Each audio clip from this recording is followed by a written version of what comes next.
Hoje é um dia triste para todos os judeus. Somos todos sobreviventes do Holocausto. Se o mundo vivesse no Império de 1000 anos, sonhado e propagandeado por Hitler, não estaríamos aqui. Teríamos sido todos exterminados. O judaísmo teria desaparecido consumido nas nuvens de gases mortais e no fogo. Hoje, na noite do dia 9 para 10 de novembro, fazem 70 anos do início oficial da perseguição física e violenta aos judeus europeus, que culminou no extermínio de 6 milhões de nossos irmãos. Você vai assistir a imagens que nunca viu, compiladas pela primeira vez.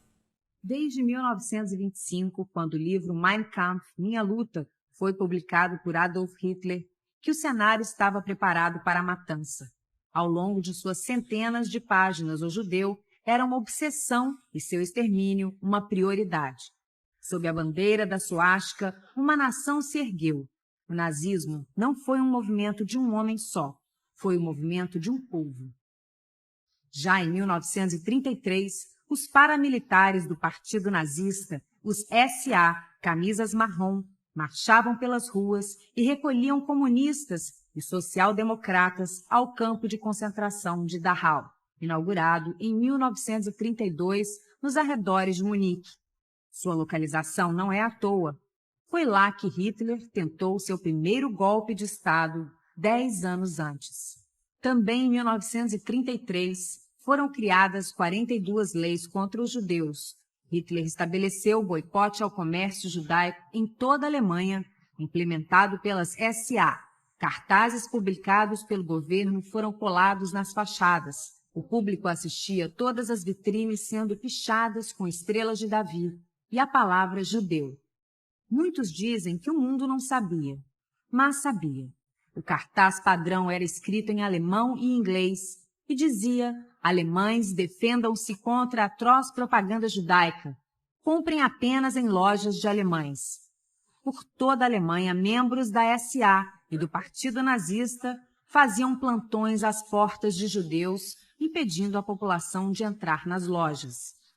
Junto com o anúncio de apresentação de Greta Garbo, o cartaz nazista dizia: não compre dos judeus. O governo de Hitler era fortemente apoiado por Julius Streicher e o jornal Der Strömer, o Trovão, dedicado a demonizar diariamente os judeus por anos a fio. O jornal nem precisava ser comprado, ficava disponível em expositores nas ruas. O Partido Nazista nunca deixou dúvidas. Os que acreditaram no que viam, fugiram e se salvaram. No parágrafo 4º do programa oficial do Partido Nazista, conhecido pela população e por todas as embaixadas, estava escrito: apenas aqueles que são os nossos compatriotas podem se tornar cidadãos. Só quem tem sangue alemão, independente de religião, pode ser nosso compatriota. Por isso, nenhum judeu pode ser um compatriota. Portanto, nenhum judeu pode ser cidadão da Alemanha. Na sede do Partido Nazista em Berlim, uma enorme placa dizia: resistindo aos judeus, luto pela vontade de Deus. Neste poste, todos são convidados para uma palestra de Goebbels com o tema: preparem-se para ir à Palestina. Citando uma frase criada por Osias Wurman, temos: ontem judeus para a Palestina e hoje judeus fora da Palestina. Portanto, judeus nem lá nem cá. Em outros discursos, para milhares de alemães, a placa diz: judeus são a nossa desgraça. Usando estereótipos do antissemitismo católico tradicional europeu, os jornais completavam as transmissões de rádio todos os dias na formação do alemão criado para matar judeus. Os judeus eram mostrados como sub-raça e culpados por todos os problemas do povo alemão, inclusive a derrota na Primeira Guerra Mundial. Havia 250 mil judeus na Alemanha, uma população de 60 milhões, isto era a metade do que havia 10 anos antes. Das caricaturas, judeus não são bem-vindos, para os cartazes reais não houve dificuldades. Neste cartaz, chega-se ao extremo de mostrar que a próxima loja pertence ao judeu David Boas, um dos poucos nomes preservados pela propaganda alemã. Na escola, Dois alunos judeus de cabeça baixa ficam de pé enquanto um colega explica que a cultura judaica era a cultura do mal e do demônio. Material didático foi impresso para criar a cultura do ódio. A história começou que os alemães nazistas expulsaram os judeus que estavam há décadas na Alemanha e não tiveram a cidadania alemã, foram postos só com roupa no corpo, postos na fronteira com a Polônia. A Polônia não quis aceitá-los e ficaram na fronteira um bocado de tempos, em piores condições. Entre essas pessoas infelizes estava a família Greenspan, cujo filho estava em Paris. Revoltado, o garoto comprou um revólver, foi à embaixada da Alemanha e atirou num diplomata subalterno. Foi dia 7 de novembro. Ele só morreu 2 dias depois, mas logo, quando levou esse tiro, a cúpula nazista planejou um pogrom, um assalto à população judaica ordeira na Alemanha, e quando ele morreu, dia 9, foi posto em prática. Todos os estabelecimentos de judeus foram destruídos. Todas as sinagogas na Alemanha, na Áustria e na Tchecoslováquia foram queimadas. A polícia foi instruída para não intervir e também o corpo de bombeiros também estava à prontidão para não pegar fogo em outros estabelecimentos a não ser judaicos.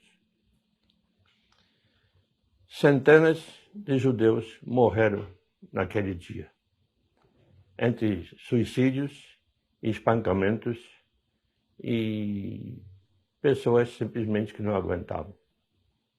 Milhares foram levados para campo de concentração de Dachau. A noite de cristal vem porque não tinha nada de cristais.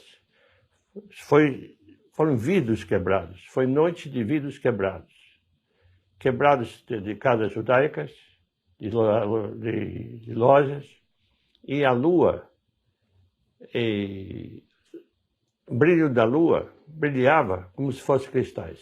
Então deram o nome Noite de Cristais, mas de fato é noite de vidros quebrados. Na noite do dia 9 de novembro de 1938, os judeus foram atacados na Alemanha, na Áustria e na Tchecoslováquia. A ordem para as SA e SS era fazer parecer com que o movimento fosse popular e espontâneo. 7.500 lojas foram depredadas e saqueadas, 1.600 sinagogas foram incendiadas ou atacadas com explosivos. Nenhuma deixou de ser atacada nos 3 países. No dia seguinte, jornais alemães estampavam "Sinagogas em chamas no aniversário de Martinho Lutero". Junto com as notícias matutinas, mais de 30.000 homens judeus marchavam escoltados pela polícia, pela SS, sob aplauso das pessoas, sendo enviados para Dachau.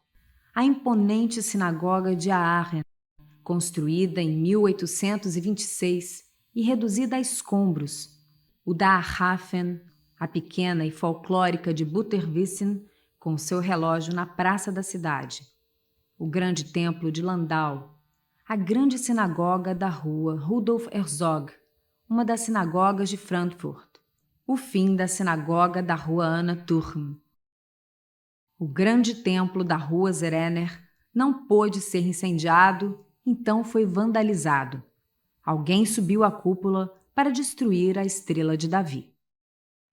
É uma data que nós podemos, sem medo de errar, dizer que aí começou o Holocausto. As potências do mundo fizeram uma reunião no Evian para ver se judeus podem ser levados salvos da Alemanha. Ninguém os queria. Ninguém queria. O representante da Austrália disse que na Austrália não existe questão judaica e ele não quer importar. Tudo aconteceu contra os judeus. Todos foram levados depois para o Holocausto e desapareceram. Eu estive há pouco tempo, estive em Karlsbad, na Tchecoslováquia, na República Tcheca agora, não é mais junto, e no lugar onde era a belíssima sinagoga, tem um conjunto de 2 prédios muito bonitos, grandes, com escritórios, e de lado tem um obelisco só, lembrando que na noite de 9 de novembro foi destruída a belíssima sinagoga. Eu fiz um Kaddish. Nunca mais. Isto não pode acontecer nunca, nunca mais. Depende de nós todos. Um dos poucos registros da destruição na Tchecoslováquia é o interior da grande sinagoga de Opava. Em Frankfurt, a destruição da sinagoga da Praça Borner teve seus últimos instantes fotografados até restar apenas uma parede. Erringen. Alemães acompanham o incêndio do prédio do cemitério judaico de Graz. Eberswald. Regensburg. Esta gravura mostra o interior majestoso da grande sinagoga de Berlim, com suas cúpulas e detalhes. Sua estrutura resistiu às chamas, mas seu interior praticamente desapareceu nas cinzas. O símbolo mais conhecido da Noite dos Cristais é a sinagoga de Siegen, quando as labaredas saíam pelo grande vitral com estrela de Davi. O rastro de destruição das lojas de judeus não poupou nada. Um açougue kasher, vitrines destruídas e mercadorias saqueadas. A loja Liechtenstein, de bengalas, guarda-chuvas, luvas e bolsas femininas, fotografada durante o boicote e após o vandalismo, é um registro único.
O New York Times, do dia 11, estampava em sua capa os ataques em Viena, 18 das 21 sinagogas destruídas por fogo e explosivos, 15.000 judeus presos, 21 cometeram suicídio, judeus espancados nas ruas.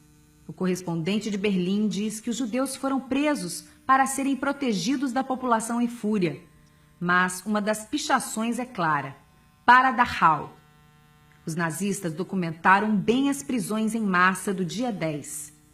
Pode-se ver homens judeus presos e os membros da SS enquanto a população acompanha feliz. Policiais austríacos em Viena com espadas, guardam uma ótica de judeus destruída. A alegria estampada no rosto de nazistas austríacos não esconde a satisfação pela vitória contra os judeus, que são obrigados a lavar as ruas dos restos de cinzas de uma sinagoga queimada.